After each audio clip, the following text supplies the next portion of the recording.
Arrange marriage आणि love मॅरेजमध्ये नक्की फरक काय? तर ते पिक्चरच्या तिकिटासारखं आहे.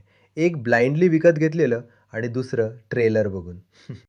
लव्ह मॅरेजची सुरुवात अशी, तुझा स्वभाव फारच प्रेमळ आहे.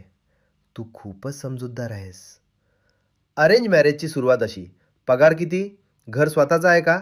गावी शेती किती आहे? लव्ह मॅरेजमध्ये दोघे एकमेकांना ओळखत असतात.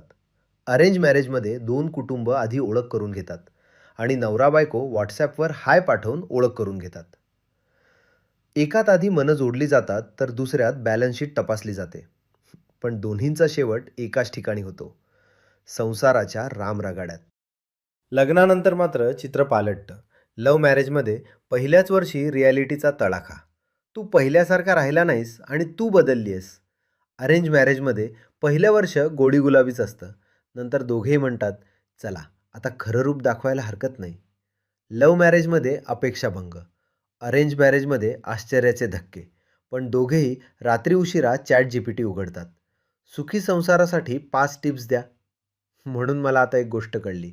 लव्ह असो किंवा अरेंज, लग्न म्हणजे जन्मभराचं सबस्क्रिप्शन. सहजासहजी कॅन्सल करता येत नाही, अपग्रेड करता येत नाही आणि टर्म्स आणि कंडिशन्स लग्नानंतरच वाचायला मिळतात.